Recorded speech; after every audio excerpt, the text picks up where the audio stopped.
Welcome to Accelerated Engineering. My name is John, and this is the video encyclopedia entry for the RANDARRAY function.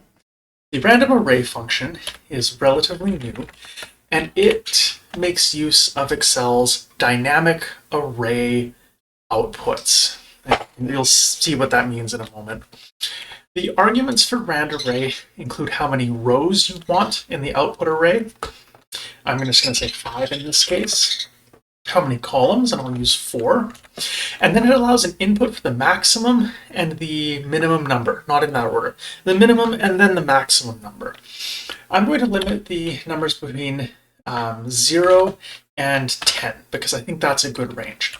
Now there is an option for whether or not it can return a decimal number or like a fraction of a number, or whether it sticks to integers. And I'm going to use integers for the time being just to show how this works.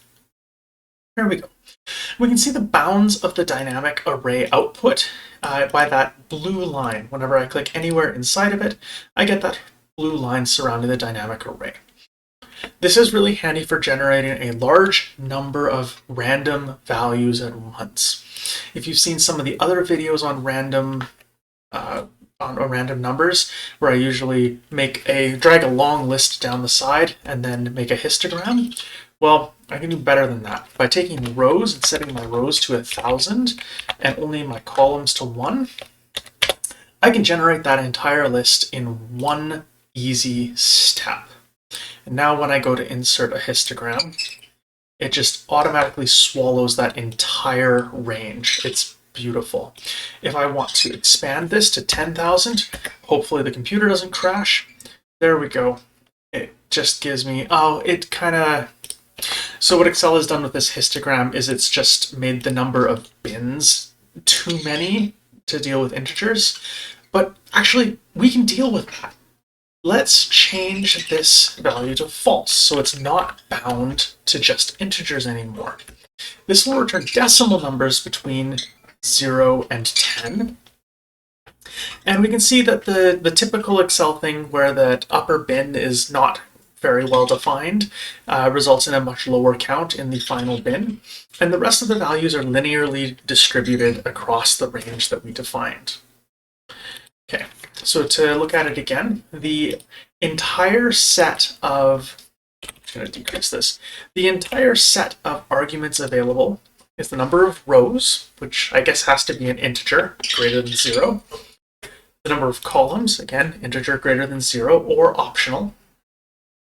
A minimum number, a maximum number, and minimum numbers can be negative, of course.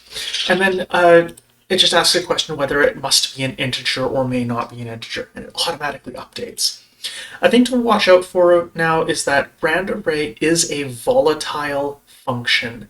And what that means is that every time any cell is updated anywhere in the workbook, that function gets updated. And all of the values along that range are also updated, which can make it, it might slow down your worksheet if you're not too careful, but we can shrink its range down very easily.